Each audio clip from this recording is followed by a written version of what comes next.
Olá, nós teremos hoje o seminário online da Rede. A Rede é um instituto de revitalização e desenvolvimento de igrejas aqui da Faculdade Teológica Sul-Americana. Nós estamos procurando servir a igreja, abençoar a igreja com cursos livres, com palestras. E hoje nós teremos o pastor Pascoal Piragini, de Curitiba, e nós abordaremos com ele aulas específicas, um seminário específico sobre os ministérios da igreja nesse período de pandemia. Você, como eu, sabe que nós precisamos reinventar, repensar, inovar de formas as mais variadas, as mais extraordinárias. Nós teremos então, nessa noite, um curso com o pastor Pascoal Piragini, pensando então em estratégias pastorais e ministeriais para as igrejas em tempo de pandemia. Além disso, nós levantamos algumas questões muito específicas que, especialmente na segunda palestra, ele vai abordar, referentes ao pós. E agora? Como é que vai ser? Que tipo de igreja? Quais são as mudanças necessárias para as nossas comunidades para os próximos anos? Espero que você participe, você goste desse material e abençoe muito você, a sua igreja, a sua comunidade. Fique agora então com a palestra do Pascoal Piragini e aproveite muito esse curso. Deus abençoe. Boa noite para você que está participando do primeiro seminário online de 2021 do Instituto Rede. Eu sou o pastor Pascoal Piragini, da Primeira Igreja Batista de Curitiba, e o tema que me foi dado para a gente conversar, bater um papo, interagir dentro das limitações desse processo online é sobre como uma igreja pode pastorear em tempos de crise, como é que ela pode se reinventar com tantas coisas que estão acontecendo, com tantos processos que a gente está vendo aí. E aí a primeira coisa que eu queria dividir com você é que as crises são parte integrante da vida. Por isso Jesus vai afirmar o seguinte para a gente, olhe lá. Ele vai dizer para a gente o seguinte: eu lhes disse essas coisas para que em mim vocês tenham paz. Neste mundo vocês terão aflições. Contudo, tenham ânimo, eu venci o mundo. Se é assim, então pastorear no contexto da crise não é novidade. Na verdade, é parte da nossa missão. O que difere é o tipo da crise, a intensidade dela e como ela nos atinge pessoalmente. Estes qualificadores da crise é que determinam o impacto dela na nossa vida e no nosso ministério. Então, diante da amplitude do tema, eu quero focar hoje na crise que está nos afetando direta e profundamente nos últimos tempos. Uma crise de pandemia que mudou completamente o nosso normal, que mudou o nosso jeito de ser e fazer a obra de Deus nessa terra, e que a gente não tem certeza se vai voltar ao velho normal, né? Muitos dizem que o velho normal nunca mais vai voltar e a gente vai ter esse tempo de pandemia vai criar um novo momento na história da humanidade. Eu acredito que muitas coisas que nós tivemos que aprender a fazer e implantamos nunca mais sairão do nosso contexto, estão agora diretamente ligadas ao nosso jeito de viver. Então, o meu objetivo é colocar valores bíblicos e experiências pessoais no enfrentamento desta grande crise. Eu quero compartilhar com vocês valores, princípios que têm norteado a nossa ação, a minha ação pessoal como pastor e também da nossa igreja nesse tempo de crise. Não como um modelo, porque eu não acredito em modelos, mas como um repartir, não é? Entre irmãos que pode talvez abençoar, ajudar e, quem sabe, gerar uma nova criatividade ou percepção de como a gente pode atuar na realidade. Então, olhando para a crise da pandemia, não é? E a gente sabe que essa é uma crise de alto impacto. Pela sua extensão geográfica, primeiro, né? O mundo todo está afetado por essa crise. e também pelo tempo que ela está acontecendo. Então nós estamos comemorando agora em março 1 ano que o Brasil está realmente numa crise pandêmica, né? E também pelos seus impactos na vida das pessoas e na economia das pessoas. Então o mundo inteiro foi afetado, a vida das pessoas, a economia, enfim, todos nós fomos afetados. A igreja foi afetada, os negócios, as empresas e assim por diante. O que tem dificultado o nosso pastoreio é o fato dela ser inusitada em nossa época. E por ser inusitada na nossa época, a gente não tem modelos a seguir. A gente tem que inventar um processo, porque não existem modelos pré-fabricados que a gente pudesse dizer, olha, vamos fazer isso porque já fizeram assim, assim. Então, cada igreja ao longo desse ano, ela teve que se reinventar, quer quisesse, quer não, ela precisou passar por um processo de reinvenção. E para piorar tudo isso, os antigos modelos, não é, foram destruídos ou foram desconstruídos, não destruídos, mas desconstruídos. Por exemplo, muitos de nós estávamos assim focados, não é, no culto presencial. E durante muitos meses as igrejas não puderam fazer um culto presencial. Depois puderam com limitações no seu espaço físico. Depois, agora, especificamente nesse período aqui em Curitiba, estão proibidos os cultos presenciais nas igrejas. Então a gente voltou outra vez a ter que só ter cultos de outras formas e não o presencial. Então isso mexeu com um paradigma nosso, né? Como é que a gente pode cultuar a Deus sem estar junto, né? Como é que a gente pode celebrar comunhão, não é? Como é que a gente celebra a ceia, como é que a gente celebra batismo. Enfim, gente, passou um monte de situações aí durante esse ano que a gente teve que repensar processos e assim por diante. Outra coisa que era muito forte no nosso jeito antigo de fazer, que acabou sendo desconstruído, foi a questão da visita pastoral. As pessoas tinham uma carência, uma necessidade de serem cuidados, presencialmente pelo pastor. E aí, nesse contexto de pandemia, a visita pastoral praticamente não existe. Às vezes a gente tem dificuldades até para poder fazer um sepultamento, não é nenhuma visita. E no hospital está proibido. Então, como é que funciona isso? Nossas reuniões tiveram que ser todas readaptadas. Os ministérios da igreja, as várias atuações ministeriais tiveram que ser repensados nesse contexto. E com isso também houve impacto nos recursos de muitas igrejas e também na sustentabilidade de alguns ministérios. A nossa igreja tem apoiado alguns ministérios que se pautavam, por exemplo, na visitação de igrejas, de levarem cursos, levarem simpósios. Isso tudo parou e a sustentabilidade daqueles colegas, daqueles ministérios também deixou de existir, além de outras questões que envolvem o dia a dia da igreja. E aí surge a pergunta, como enfrentar esta crise?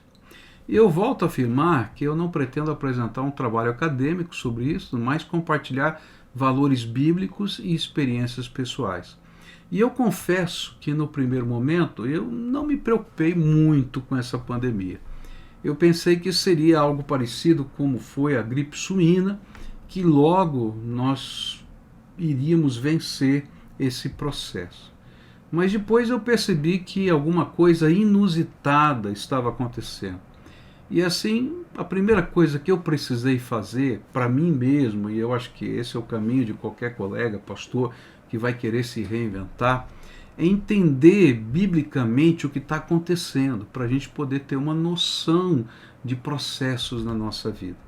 E quando eu estava orando e meditando, me veio à mente a compreensão de que nós estávamos vivendo algo parecido com o 4º selo do Apocalipse, que aparece lá em capítulo 6, versículos 7 e 8, de Apocalipse. E eu queria mostrar esse texto aqui para você. O texto diz assim: quando o cordeiro quebrou o quarto selo, ouvi a voz do quarto ser vivente dizendo: venha. E vi então, e eis um cavalo amarelo, o seu cavaleiro se chamava Morte, e o inferno estava seguindo. E lhes foi dada autoridade sobre a quarta parte da terra para matar a espada pela fome, com a mortalidade e por meio dos animais selvagens da terra. Bom, eu percebi também que os selos estavam conectados com o sermão profético de Jesus, que tem, no que ele chamou todas essas coisas, de princípio das dores. Não é o fim do mundo, mas o princípio das dores. E estes eventos, eles eram cíclicos, críticos, porém cíclicos na história da humanidade, e que tinham como propósito quebrar o orgulho humano e chamar a humanidade ao arrependimento. Então essa primeira compreensão foi muito importante para poder trabalhar a minha alma e também a minha equipe pastoral para onde a gente estaria caminhando. Tá? No próximo momento, a gente começou a buscar estudar como o cristianismo havia enfrentado esses ciclos no passado, porque essa não foi a primeira pandemia do mundo. A gente vai encontrar na história da humanidade várias situações parecidas. A nossa geração não está acostumado com isso e nunca viveu isso, mas a humanidade já viveu isso. Tá? E diante das várias pestes que vieram, né, que aconteceram, como é que a igreja se portou na história?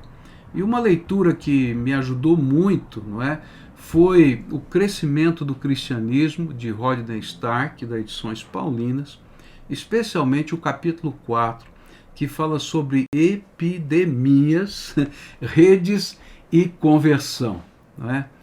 E lendo esse livro eu percebi que nesses tempos o número de conversões crescia entre os crentes por causa do desespero que as pessoas viviam e na necessidade de encontrarem respostas que só a fé em Jesus podia dar. E uma das respostas era a resposta para a própria morte, outra resposta era a resposta para a solidão, porque naquele tempo as pessoas tinham tanto medo da epidemia que fugiam, não é? Deixavam os seus parentes, deixavam todo mundo ali à mercê da sua sorte, e os únicos que cuidavam dos enfermos, mesmo com risco de vida, eram os cristãos, e isso deixava uma marca muito forte. Era uma marca de um amor incondicional que alcançava as pessoas. Bom, por enquanto, nesse processo de reinvenção, só existiam grandes preocupações. E aí a preocupação era como realizar um ministério, como não perder pessoas, como alcançar novas pessoas e aproveitar a oportunidade daquele momento, como sustentar a igreja, inclusive, como é que a gente vai levantar recursos para manter a igreja funcionando. Bom, com certeza, só o Senhor poderia nos dar essas respostas necessárias. E o primeiro recurso que comecei a buscar é aquele que se encontra na palavra de Deus no livro de Efésios, capítulo 1, verso 17, onde a palavra do Senhor diz assim: peço que o Deus de nosso Senhor Jesus Cristo, o glorioso Pai, lhes dê espírito de sabedoria e de revelação no pleno conhecimento dele. Bom, eu creio que esse é um dos recursos que o Senhor nos dá para enfrentamento de qualquer crise. O que ele precisava nos dar era sabedoria e também revelação. Nós precisávamos que ele revelasse, mostrasse, iluminasse a nossa mente para obter estratégias, para ser igreja relevante nesta hora que nós estamos vivendo.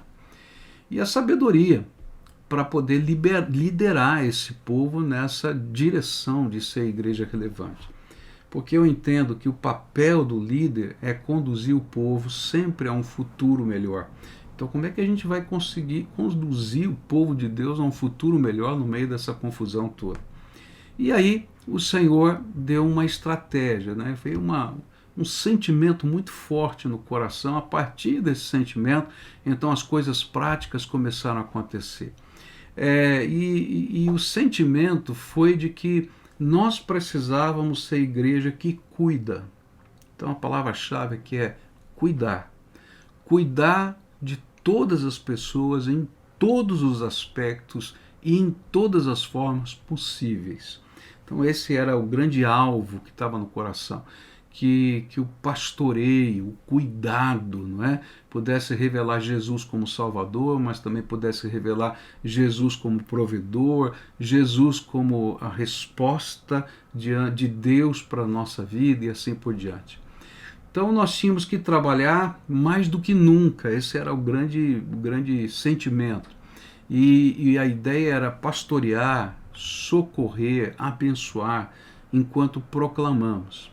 E enquanto assim nós o fizéssemos, havia dentro do nosso coração o sentimento de que o Senhor sustentaria a sua obra. Eu estava nos Estados Unidos num tratamento especial da minha esposa, e aí então a gente fez uma reunião virtual, e nessa reunião virtual a gente desafiou toda a equipe ministerial a começar a desenvolver projetos que refletissem, não é, esse cuidado intenso, não é? E que talvez nós tivéssemos que não apenas manter os antigos ministérios, mas criar novos ministérios para atender às demandas desse tempo. E o que eu quero fazer agora é mostrar para vocês algumas coisas práticas que fizemos nesse contexto.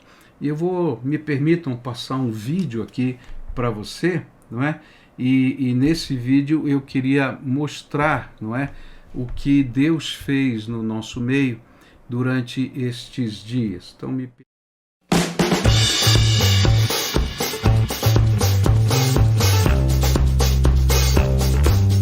10 parques de Curitiba estão fechados. O governador Ratinho Júnior defendeu hoje o fechamento das fronteiras com o Paraguai e a Argentina. O governo do estado de São Paulo está decretando quarentena.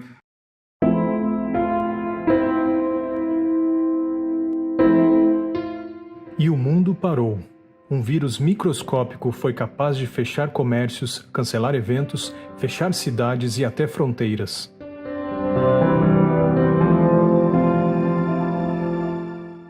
Eu lembro que no começo dessa pandemia, eu estava nos Estados Unidos com minha esposa para uma tentativa de um tratamento experimental, porque vocês sabem que já há muitos anos ela sofre de uma doença autoimune. E de repente comecei a ver as notícias, né? E lá nos Estados Unidos vi as pessoas correndo para os mercados e me causou espécie ver que de repente sumiu das prateleiras papel higiênico. Eu fiquei pensando, mas por que está sumindo papel higiênico aqui nesse lugar? E distante da igreja, da minha equipe, das coisas que estavam acontecendo. Então decidimos fazer uma reunião online, né, pelo Zoom, e um grupo gestor que nós temos de pastores da igreja, da área ministerial, e nós nos reunimos para poder discutir o que nós faríamos, porque a notícia no Brasil é de que as igrejas seriam fechadas na semana seguinte. E naturalmente a preocupação era muito grande, o que a gente vai fazer, como a gente vai fazer, de que maneira fazer. Mas eu dou graças a Deus por esse time maravilhoso que vocês vão conhecer, algumas das pessoas, que numa única reunião naquela tarde se organizou e articulou as novas ideias que começaram a surgir, e nós então mudamos todas as estruturas da igreja para que os cultos fossem realizados todos online, novos cultos surgiriam. Todos os ministérios, os diferentes ministérios teriam uma atuação direta com os seus alcançados, com materiais específicos. Os jovens deveriam se organizar para levar refeições aos mais velhos, fazer compra no mercado para os idosos. Um movimento de oração surgiria a partir das 6 horas da manhã, online todos os dias, e foi ganhando força nas semanas seguintes. E novos projetos de Deus surgiriam e surgiram durante esse período.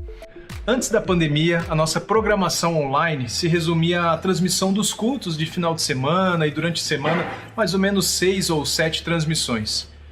Em alguns dias, nós passamos a produzir 95 transmissões, programas, lives de oração, cultos, louvor, tanta coisa. Os ministérios entraram em ação, os líderes aprenderam a fazer lives, a transmitir o seu conteúdo através do celular. E as nossas células? Nós temos tido a grata surpresa de perceber que foi muito mais fácil conectar pessoas com as nossas células através das plataformas como Zoom, Meet e tantas outras. As células estão florescendo, os discipulados, são milhares de discipulados aqui na nossa igreja, pessoas sedentas por Jesus. E nós multiplicamos células pelo país e até fora do país. No interior do Ceará, na Espanha e também na Suíça, trabalhando com refugiados. Deus tem feito grandes coisas. Nós tínhamos um patamar de alcance digital da igreja e durante a pandemia nós vimos esse número crescer 10 vezes mais. Teve uma semana que nós tivemos um pico de quase 7 milhões de interações online. Gente acessando o site, assistindo o culto, compartilhando ou comentando uma postagem em alguma rede social nossa. Nós vimos um grande crescimento em engajamento, alcance, número de seguidores. É como se a gente estivesse vivendo um avivamento digital. Existiam naquela época alguns poucos grupos de voluntários que produziam conteúdo para as redes sociais da igreja e produziam olhando para os ministérios específicos, colocando trechos de mensagens, criando postagens. Um faz arte, outro faz texto, alguns eram de áreas profissionais congêneres, outros estudantes. E aí a gente foi aprendendo com essa gente. Hoje, em vez de ter 1 ou 2 equipes fazendo isso, são mais de 30 equipes que estão fazendo esse trabalho, que uma agência de marketing para fazer uma única conta cobraria hoje aqui no Brasil em torno de R$30 mil por mês. Então nós gastaríamos quase R$1 milhão por mês só para fazer o que essas equipes de voluntários fazem hoje. Como igreja, nosso coração se encheu de compaixão pelos profissionais da área de saúde. Vimos o esforço, a dedicação, mas vimos também o sofrimento das famílias desses profissionais. E além de aplausos, lanches ou reconhecimento, nós resolvemos entrar em ação. E a partir disso surgiu o Ombro Amigo, um projeto de capelania para os profissionais de saúde e seus familiares. Começamos a gerar conteúdo para eles, fazer atendimentos online e às vezes presencialmente. Todo este processo foi muito desafiador para nós, emocionalmente, espiritualmente, mas nós entendemos como igreja que precisávamos estar juntos. Além de ser uma grande ferramenta de aproximação e demonstrar de forma prática o amor de Jesus, nós tínhamos certeza que através desse projeto Ombro Amigo, nós levaríamos o alento e seríamos as mãos, os ouvidos, os olhos, os passos de Jesus de encontro a estes profissionais. Uma ação que nós entendemos que precisávamos desenvolver foi quando os nossos profissionais da área de artes começaram a ficar sem trabalho. Os casamentos começaram a ser cancelados, os eventos começaram a ser cancelados, as apresentações daquilo que entrava recursos financeiros, tanto para eles como para sustentar a sua família. E aí então surge o projeto Arte que Sustenta. Através das lives nós arrecadávamos recursos dos próprios cursos que esses profissionais escreveram e desenvolveram. Nós colocamos o nosso sistema A Jornada, EAD, aonde parte dos recursos levantados iria para o seu sustento, mas também através de doações, donativos e diferentes ferramentas. Nós discipulamos esses artistas, mentoreamos esses artistas. Alguns foram abraçados, alguns tiveram essa aproximação da igreja, o amor da igreja. E aqueles que eram nossos até hoje estão sendo subsidiados para que de alguma forma, assim que voltem às suas atividades, eles continuem sendo dignos de receber do seu trabalho. Mas enquanto isso, nós somos igreja.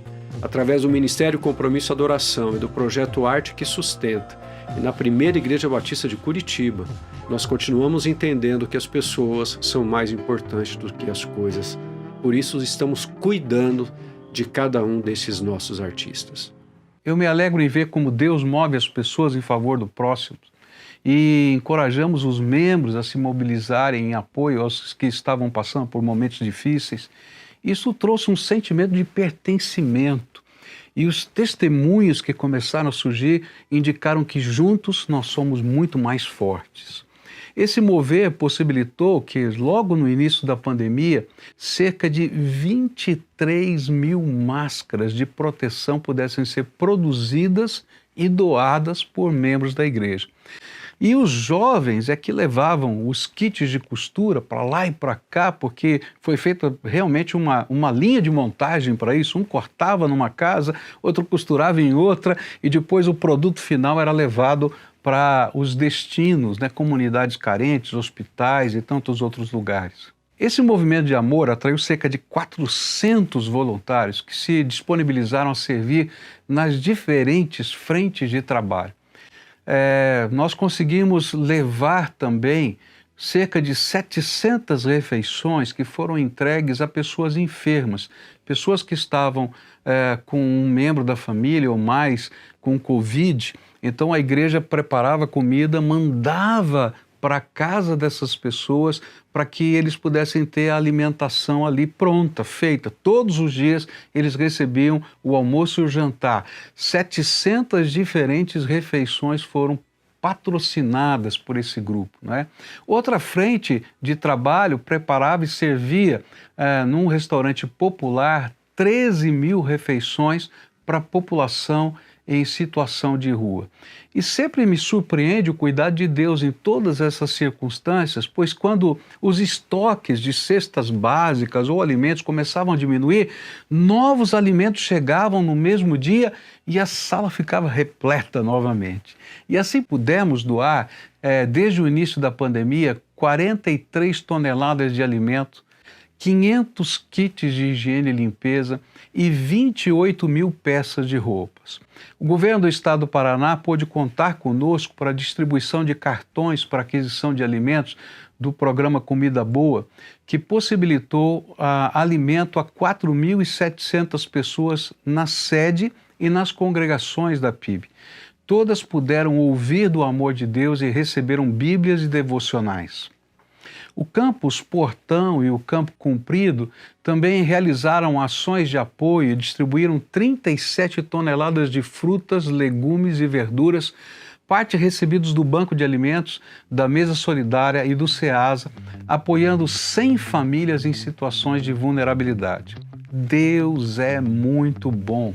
Nós podemos ser igreja também em ações de socorro emergencial a nossos irmãos, ajudando financeiramente na compra de medicação, suplementos alimentares para doentes com câncer, pagamento de contas básicas. Afinal, nós estamos vivendo uma crise em todos os aspectos, mas a graça de Deus não tem crise. Nós temos que dividir tudo com todos. Uma das iniciativas que começamos na pandemia foi o socorro aos empresários. Surgiu nesses dias o projeto Levanta, que veio com o intuito de ajudar os empresários nesse tempo de crise, profissionais liberais. E o que nós fizemos? Criamos um plano de network. Nós já tínhamos uma ferramenta na igreja chamada 5 Pães e 2 Peixes. Nós adaptamos ela para incentivar os irmãos a fazerem negócios com os irmãos da igreja. E hoje temos cadastrados nessa plataforma mais de 1.200 empresários.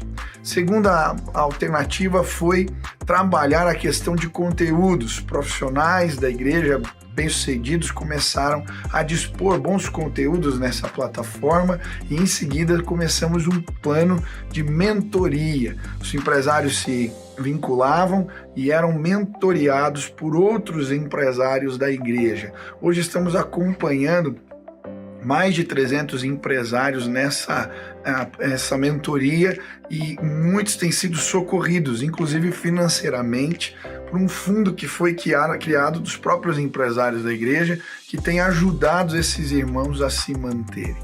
Socorrendo uns aos outros, pudemos ver o impacto disso e isso virou programa de televisão.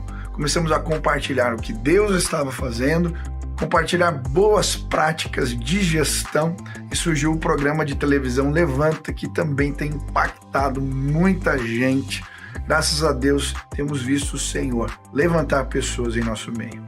Pois é, e além de tudo isso, nós operamos um canal de TV aqui na nossa cidade. E muitas dessas lives, dessas transmissões se tornaram programas aqui da televisão. E olha, como testemunho, para a glória de Deus, nós também começamos um novo programa de rádio aqui na nossa cidade. São 3 horas diárias numa das maiores FMs aqui da região. Curioso como Deus nos sustenta, como Ele cuida, nos permite viver o imponderável e nos surpreende em meio ao nosso planejamento estratégico. A gente planeja uma coisa e Deus planeja do jeito dele. E com toda a crise econômica que se acentuava, nós fizemos a nossa parte. Suspendemos todas as compras, contratações, formamos um gabinete de crise para decidir semanalmente os movimentos financeiros da igreja e a nossa expectativa era reduzir ao máximo o orçamento e administrar da melhor forma possível o caixa que ainda tínhamos para enfrentar uma projeção de queda de 25% a 75% das receitas. Mas eu quero te dar um testemunho. Durante esse período, ao contrário de termos uma redução, nós tivemos um crescimento financeiro de 13,7% comparado ao ano passado. Na pior crise econômica da história mundial, Deus nos sustentou e ainda nos permitiu crescer. No início, nós paramos tudo.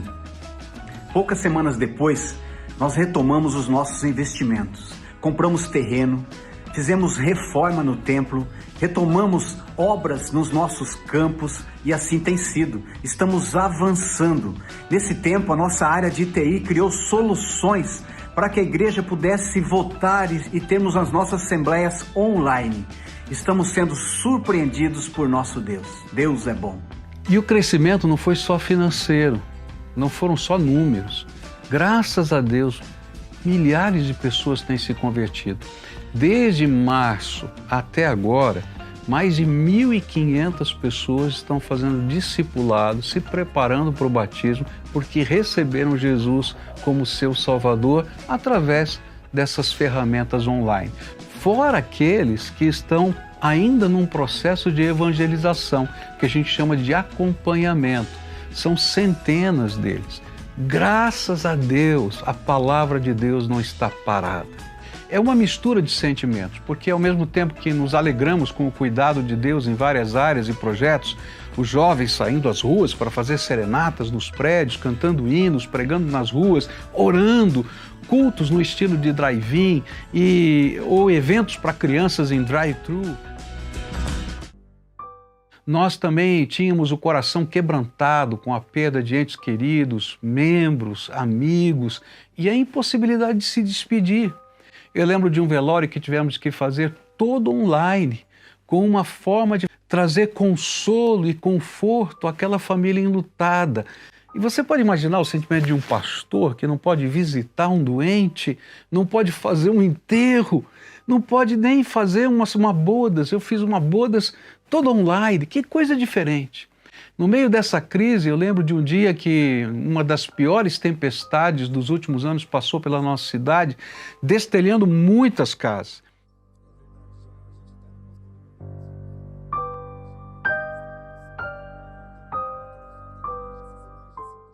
E no dia seguinte estavam lá os irmãos, reconstruindo tudo, consolando, ajudando aquela família em dificuldade.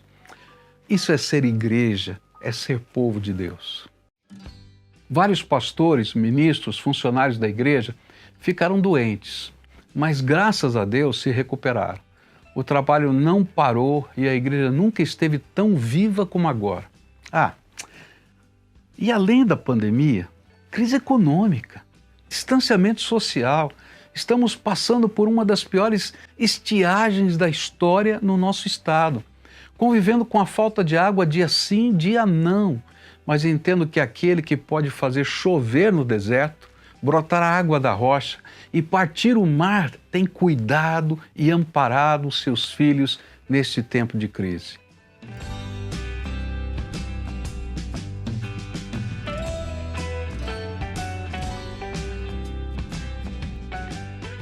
Muito bem, né?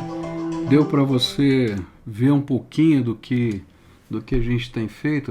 Mas eu queria encerrar essa primeira palestra dizendo para você que os dados que vocês viram ali elas são, se não me falha a memória, de setembro do ano passado, né?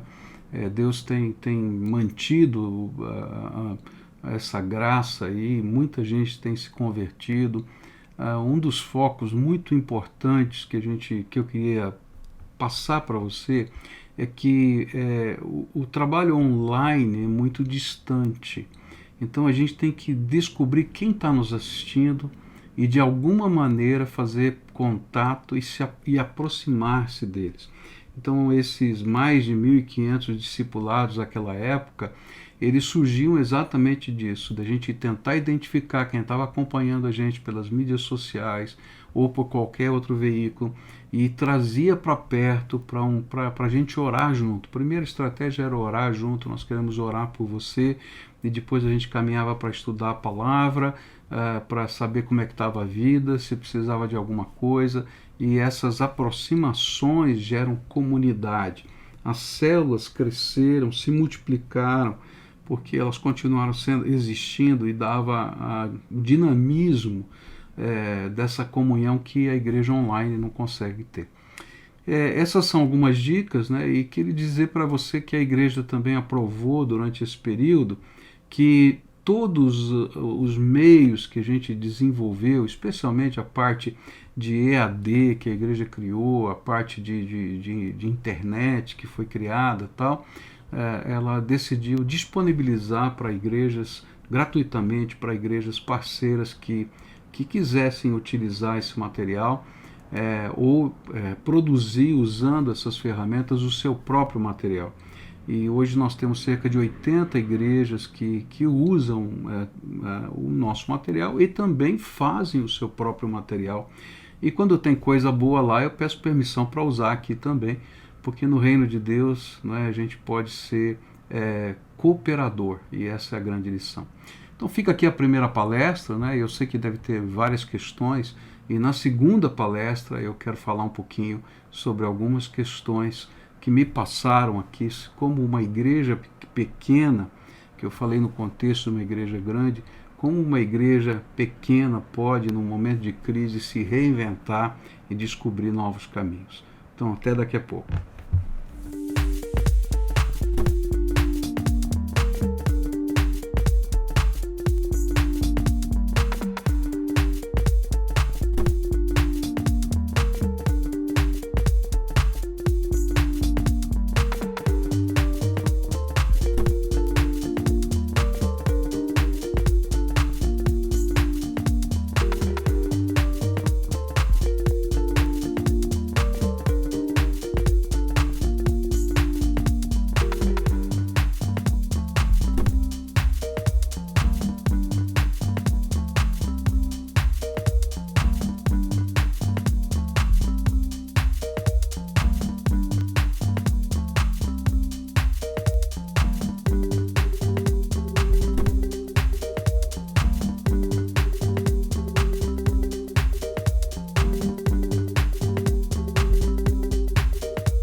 nós estamos voltando aqui para a segunda parte da nossa conversa, e essa segunda parte é uma parte que eu vou tentar responder algumas perguntas que foram feitas pela coordenação deste evento, e tentando trazer para a realidade das igrejas pequenas o que eu coloquei na realidade de uma grande igreja, que é a Primeira Igreja Batista de Curitiba. Mas antes de entrar nessas perguntas, eu queria aproveitar uma pesquisa, o resultado de uma pesquisa sobre pastores e líderes que eu vi do Instituto Envisionar, sobre o estresse pastoral e a atividade pastoral durante a pandemia. E a primeira coisa que eles vão colocar, e que eu acho que é importante, do porquê da gente responder essas perguntas, é que a maioria das igrejas brasileiras, tá, são igrejas relativamente pequenas. Tá? Então, até 150 membros a gente tem aí a grande maioria das igrejas brasileiras. E as igrejas que têm mais de 2.000 membros, como é o caso da PIB, que hoje tem mais de 15.500 membros, ela está dentro do espectro de 3,6% de todo o universo que a gente está falando. Então existem realidades diferentes que a gente precisa levar em conta quando a gente está trabalhando nesse sentido. Aqui o resultado vai dizer que 75% das igrejas do Brasil têm menos de 250 membros e só 3,5% são mega igrejas. E é nesse contexto que a gente vai tentar responder as perguntas que foram feitas para a gente. Tá? A primeira pergunta que veio para mim é: como uma igreja pequena pode reagir no cenário de uma crise como aquela que nós estamos vivendo?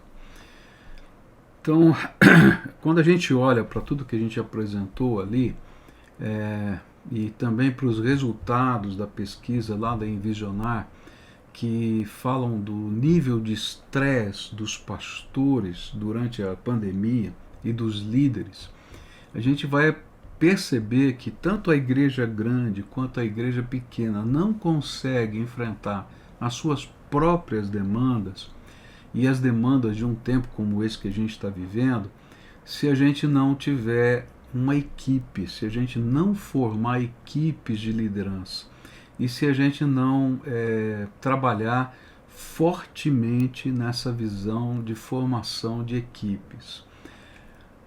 Talvez o principal ministério de um pastor seja preparar a cada um dos líderes da sua igreja, cada ovelha, não é, sua, para ser um ministro de Deus nessa terra, usando os seus dons e os seus talentos.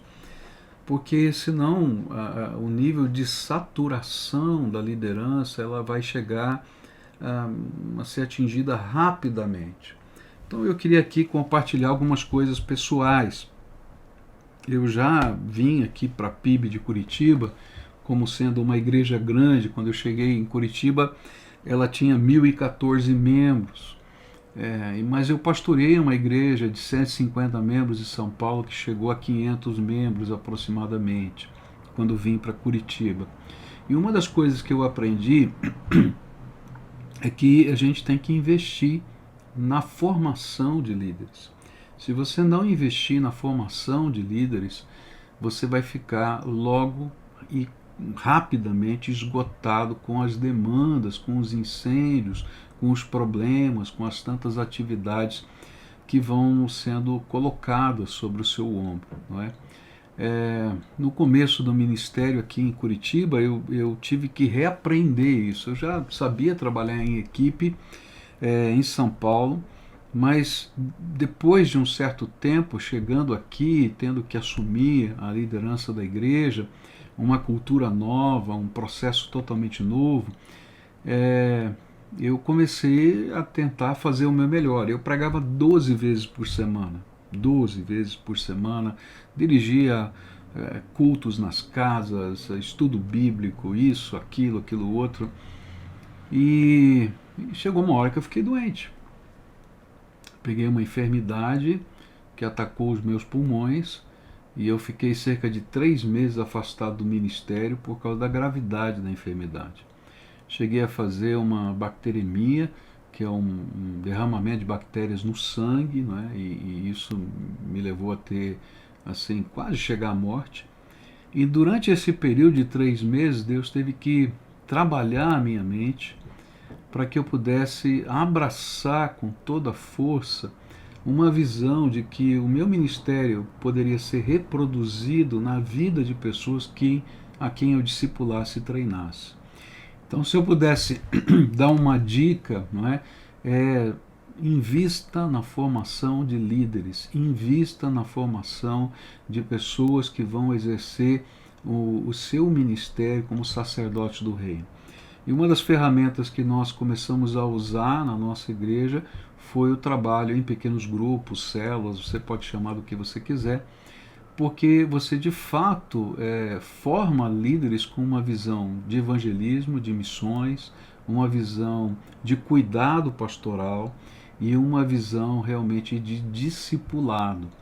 Então isso facilita em todos os processos. Então eu quero dizer para você que uma das coisas que pode ajudar você, como uma pequena igreja, a viver em qualquer tipo de cenário, tá?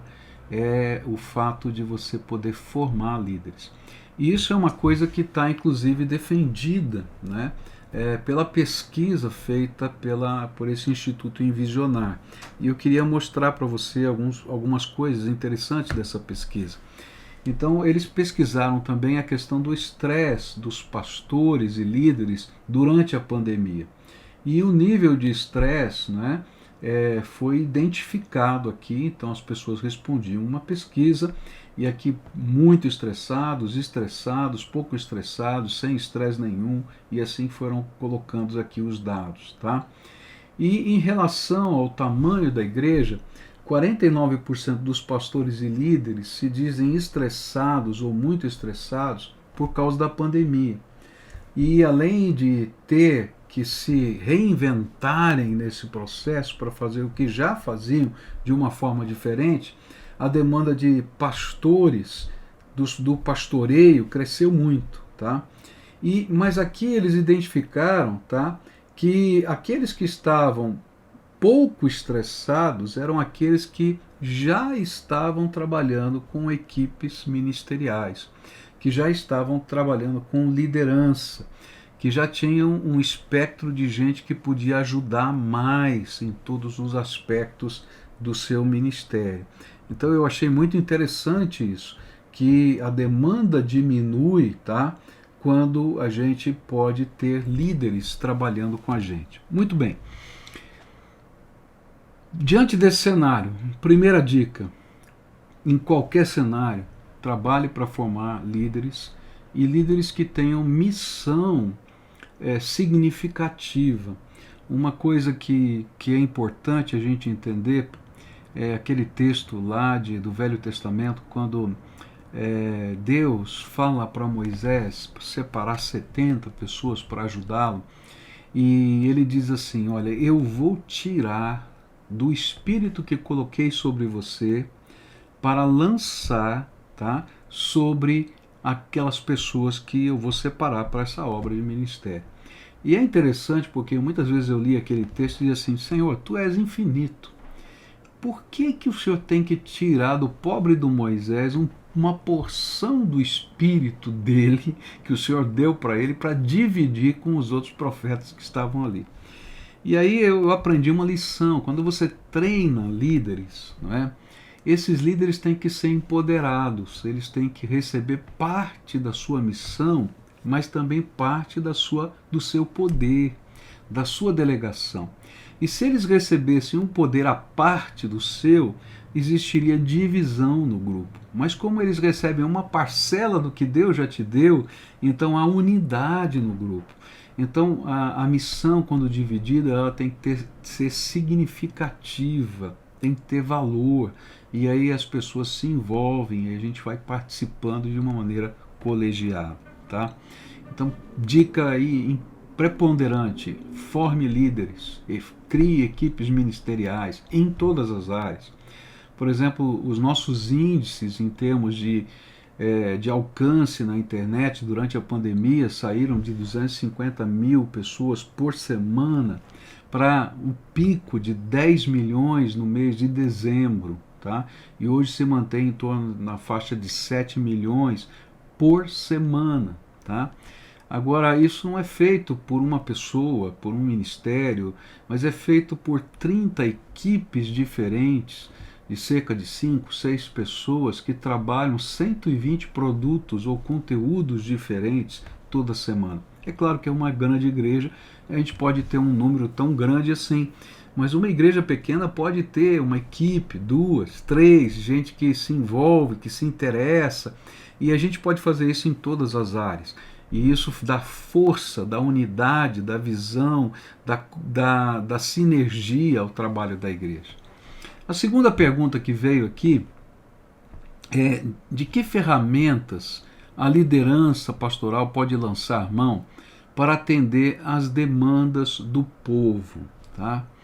Então, que ferramentas? A ideia, ferramentas tecnológicas e assim por diante. O que existiu e existe nesse contexto da pandemia é que a gente entrou fortemente nos meios eletrônicos, tá? E cada um vai entrar da maneira que pode. Facebook, Instagram, WhatsApp em grupos, listas de circulação, Telegram, e aí tem inúmeras ferramentas, tá? A grande questão nesse processo todo é não apenas você ter um alcance muito grande, porque o alcance não significa que de fato você alcançou a pessoa. Ela simplesmente visualizou alguma coisa. O alcance não significa que de fato você atingiu as metas e os objetivos do seu ministério. Então, o que a gente precisa levar em conta é que aquele que está por trás dessas ferramentas, ele precisa ser identificado, ser atraído e precisa ser conectado para que haja um sentimento de comunhão. Então as ferramentas são as que todo mundo usa, tá? Quando a gente trabalha com grupos até 8 pessoas, o WhatsApp é a melhor ferramenta porque todo mundo tem, tá? A ferramenta talvez que tenha uma penetração maior seja o Facebook ainda, tá?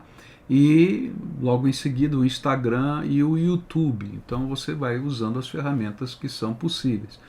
Eu uso aqui uma plataforma chamada Ciclano, que a gente paga uma licença, e essa plataforma, essa é minha pessoal, né? A igreja usa uma outra chamada Boxcast, mas eu uso a minha pessoal chamada Ciclano, onde eu transmito aquilo que eu falo ou interajo com o meu povo nas 3 plataformas, não é? No Instagram, no Facebook e no YouTube simultaneamente. E quando a gente vai fazendo a interação com as pessoas, aquilo que elas escrevem em cada uma dessas plataformas vai para um único local e ali eu consigo responder, falar, interagir, dizer: ô fulano, você está entrando aí, que legal e tal, e a gente vai identificando as pessoas. Lembra que o alcance ele começa a ter significado quando você traz para perto as pessoas.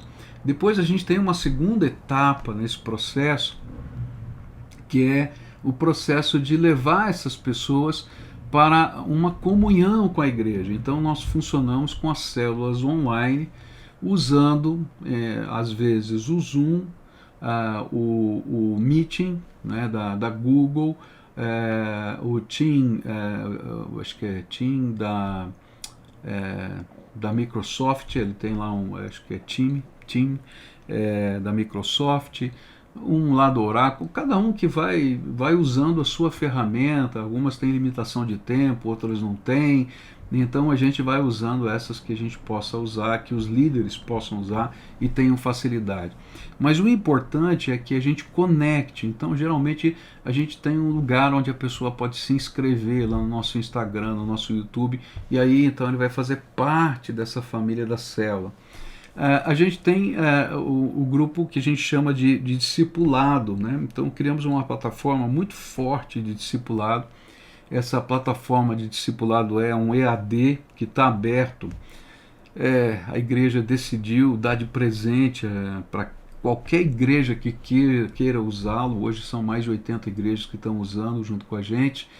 E aí então eles têm os estudos bíblicos, você pode produzir os seus estudos bíblicos lá naquela plataforma e a gente pode acompanhar a evolução da pessoa, e tem um programa dentro da plataforma chamado Mentoria, onde a gente se encontra com aquela pessoa para conversar. E é interessante que a gente começou a ver pessoas se decidindo, se convertendo, pedindo batismo, não somente na cidade de Curitiba, mas no mundo todo. Então a gente está com células que foram abertas na Suíça, na Itália, no Nordeste brasileiro, várias delas, no sul do país, várias delas, porque a gente começa então a identificar aquele núcleo que começa a se decidir, discipula, tenta promover o batismo dessas pessoas e depois desafia que eles possam chamar os seus grupos de influência para participarem da célula online.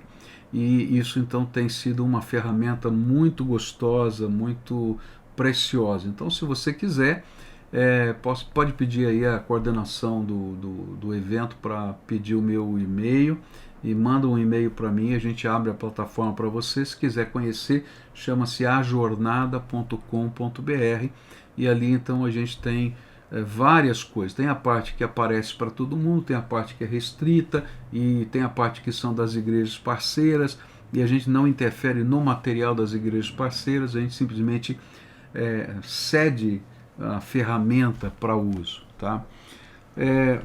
Como eu disse naquela primeira palestra, nós desafiamos todos os ministérios da igreja a tentarem se aproximar do seu público-alvo. Então todos eles fazem lives, todos eles têm reuniões virtuais, todos eles têm grupos pequenos que nas suas redes eles supervisionam e veem como está funcionando. A ênfase era pastorear, cuidar do rebanho, chegar perto das pessoas da maneira melhor possível. A gente não pode abraçar, não pode ir num hospital, mas a gente pode chegar perto. Então, por causa da minha esposa, da enfermidade dela, por eu ser grupo de risco também, eu não consigo ir aos hospitais, ainda que a gente conseguiu durante esse período, apesar de todas as limitações, colocar capelães nos principais hospitais de Curitiba, porque os médicos não sabem como lidar com tanta pressão. Então, mesmo aqueles que eram avessos à ideia da gente ter capelania dentro daquele hospital público, por exemplo, eles abriram a porta e nós estamos lá dentro.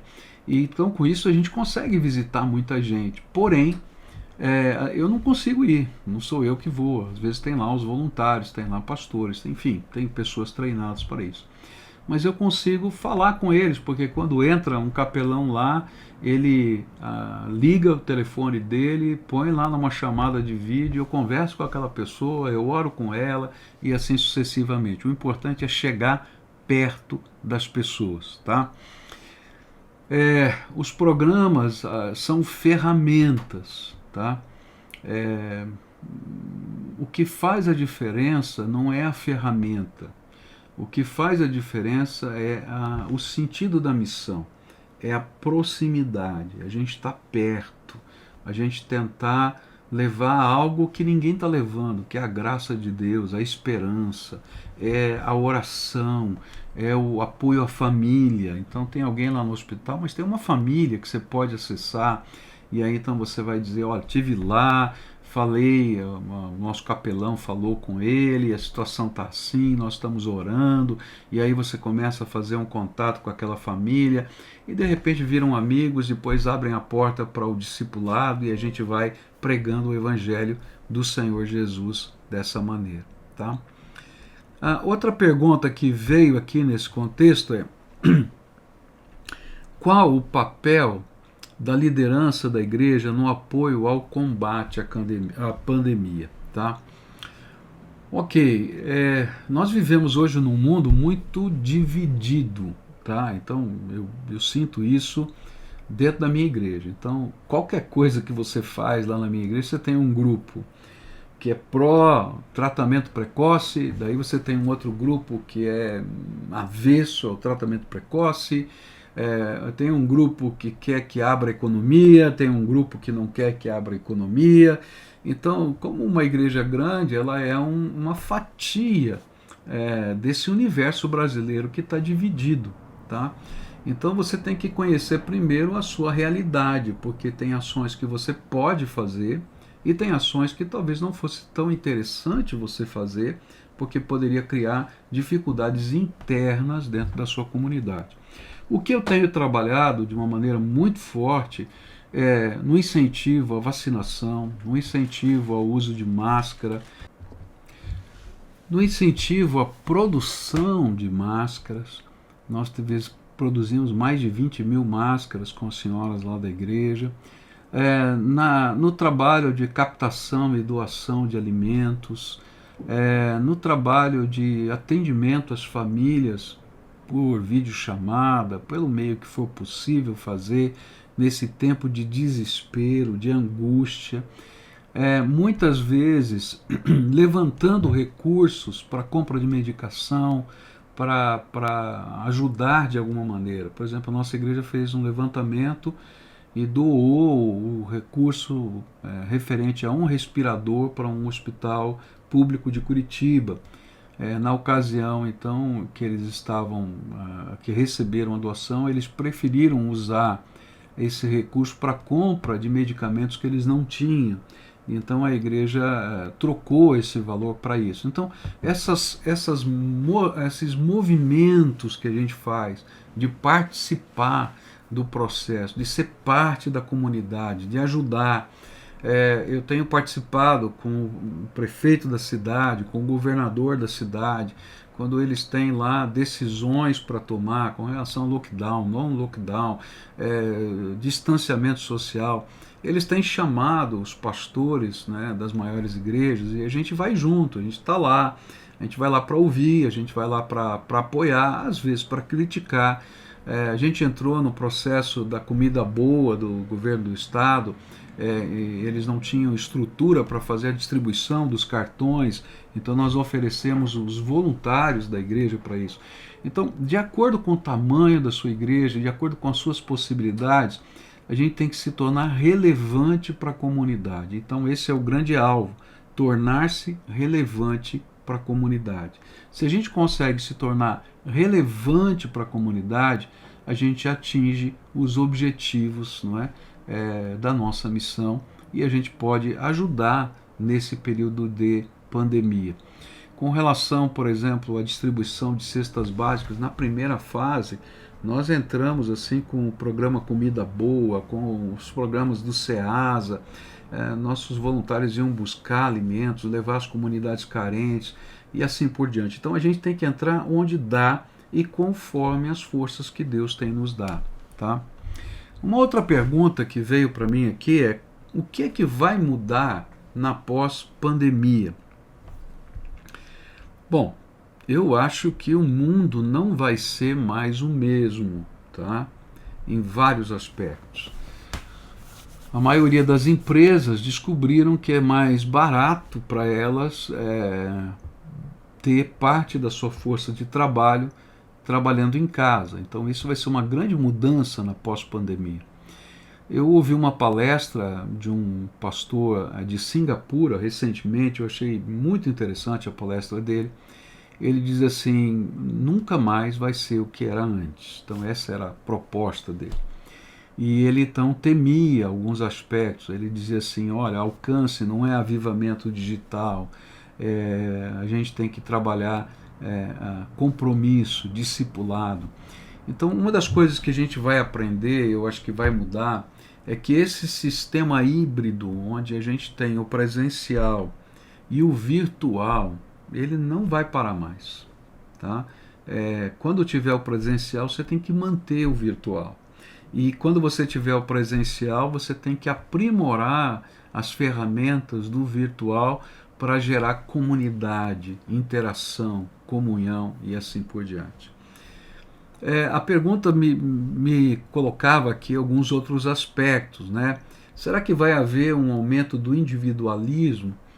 Em certo sentido, sim. Em certo sentido, não. Por quê? Porque os meios eletrônicos, eles cansam. Depois de um ano você assistindo palestra, sermão, igreja, via meios eletrônicos, você fica cansado, né? Eu tô doido para estar lá com todo mundo e poder abraçar. Eu ouvi um colega pastor que diz assim, que ele quer, quando terminar a pandemia, fazer um grande culto da fogueira. E aí eu disse, é verdade, por quê? Ele disse assim, para queimar todas as máscaras e dar abraço em todo mundo. E eu acho que esse é um sentimento que está assim no coração de todo mundo. A gente quer participar, a gente quer se envolver. Então, num sentido, aqueles que já estão engajados, eles estão com saudade, eles querem voltar. Mas aqueles que estavam com o pé lá fora, vamos dizer assim, não tão engajados, eu não sei se a gente não vai ter que fazer um trabalho de buscar outra vez, de trabalhar aquela ideia de comunidade, porque a ideia que hoje você tem é que você é membro do reino de Deus e você tem 50 mil pastores e você não tem compromisso com ninguém. Então eu acho que essa é uma tendência. E o que vai fazer diferença nessa tendência é o grupo pequeno, a célula, o pastoreio individual, é a gente chegar perto das pessoas. Isso vai gerar o sentimento de comunidade, tá? E aí, quando você tem o sentimento de comunidade, fazer parte dessa associação, dessa igreja, dessa comunidade, não é mais alguma coisa difícil, passa a ser alguma coisa natural na vida das pessoas, tá? A volta plena aos cultos presenciais, tá? Essa foi uma pergunta. Será que vai haver uma diminuição no interesse pelos cultos presenciais? Talvez, mas eu acho que a vontade que o povo está, daqueles que estão comprometidos de ter esse congraçamento, vai fazer o povo voltar para a comunhão da igreja. Quando começou a abrir, né, nesse final de ano para cá, nós começamos a ter um problema, porque com as limitações de espaço que a prefeitura nos impunha, nossos cultos começaram a ficar lotados. Então a gente estava planejando, antes de vir o lockdown, de aumentar o número de cultos no domingo, porque o povo estava voltando à igreja. Especialmente quando as crianças puderam começar a voltar também. Aí então veio um grande número de gente preocupado com seus filhos nessa volta de ter comunhão e de sentir o valor de ser a igreja, tá? Outra pergunta que veio aqui, né, que novas ações os pastores e igrejas devem desenvolver para o reencontro com o povo da igreja no retorno aos cultos presenciais? Olha, o retorno ao culto presencial, eu acho que ele não vai ser um grande problema, como eu estou dizendo para você, porque vai ter uma fome. E se você conseguiu manter, e aqui é a chave, tá? Se você conseguir manter o senso de comunidade através dos pequenos grupos, através de mecanismos online, então a gente está fazendo células online. E essas células estão multiplicando, e o povo tem alegria de entrar, de contar as histórias, de abrir o coração, de orar uns pelos outros. Então, se você mantém isso, então a volta não é um grande problema, tá? Eu creio que não será um grande problema. E você vai ter o desafio agora de como se conceber do ponto de vista eclesiológico como uma igreja que não está mais numa localidade. Então, para mim, a grande dificuldade hoje não é o culto presencial, mas é assim, o que eu faço com aqueles que estão pedindo para se tornarem membros da minha igreja, que moram na Suíça, que moram na Itália, que moram em Portugal, que moram no Nordeste brasileiro, no sul do país e assim por diante. O que eu faço quando alguém pede o batismo? O que eu faço quando essa pessoa ela quer se envolver nos ministérios da igreja? Como é que vai funcionar a igreja local, né? Local e ao mesmo tempo global? Então essa para mim é uma grande dúvida para a qual eu não tenho resposta. Eu já criei assim algumas metodologias pequenas. Então a primeira, a gente não transfere para qualquer outra igreja no período em que a pessoa está no processo da que a gente chama de consolidação. Ou seja, se converteu, está fazendo o discipulado e vai ser batizado. Por quê? Porque a nossa experiência foi que toda vez que a gente disse, olha, você vai procurar o pastor João, que é aí da sua cidade e tal, ele não tem liga com aquela pessoa, não faz conexão e a pessoa se perde. E a gente volta e diz, a pessoa não quis mais e tal, e parou ali. Então a gente vai até a consolidação. Depois da consolidação, a gente tem algumas opções. Ou ele vai para uma igreja local da região, ou ele abre uma célula naquele local. E o interessante é que muitos disseram, nós queremos abrir uma célula naquele local.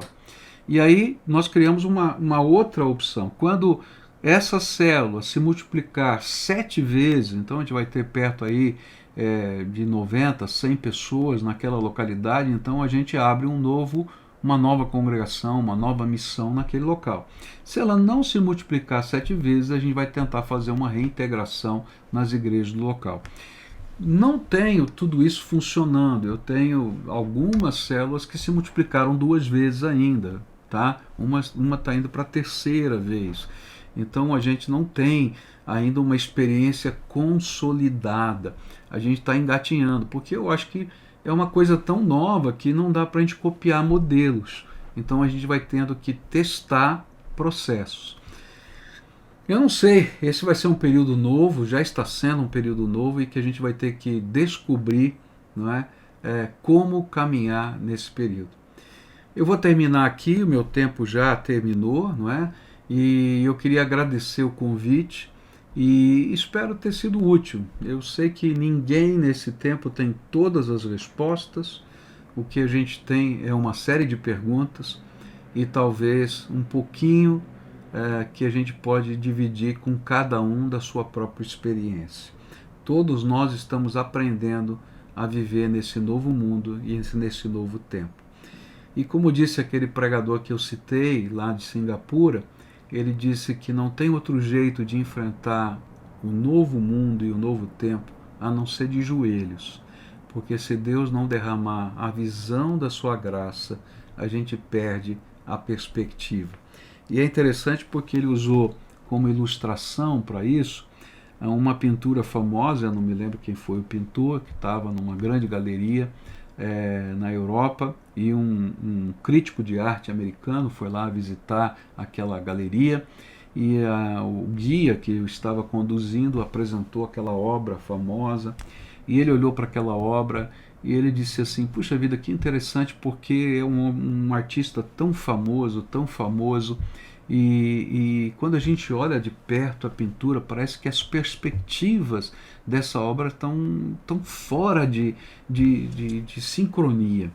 E aí então aquele guia olha para aquele grande crítico de arte e diz assim, é porque você não entendeu. Essa obra é uma obra sacra e ela era para ser vista para quem estivesse orando de joelhos diante dela. Coloque-se de joelhos diante dela e você vai ver a perspectiva do artista. E então ele se coloca de joelhos e consegue ter a perspectiva do artista.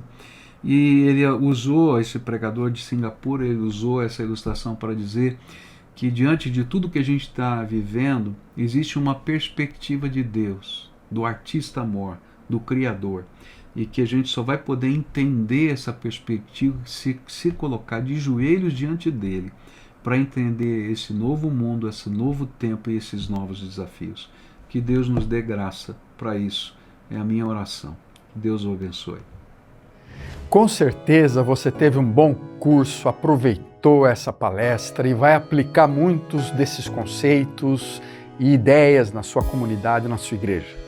Nós queremos também convidá-lo a entrar na rede, plataforma, no site da FTSA, e você verá que há outros cursos que você pode adquirir, pode comprar, pode estar com a gente. Além disso, já reserve na sua agenda o início de novembro. Se Deus permitir, nós estaremos juntos aqui numa conferência de revitalização e desenvolvimento para a igreja local. Fique ligado na página da rede, na plataforma da rede, nas redes sociais da Faculdade Teológica Sul-Americana para saber os próximos eventos, os seminários que vão ocorrer todo mês pelo Instituto de Revitalização e Desenvolvimento de Igrejas. Deus abençoe muito a sua vida, seu ministério, sua família.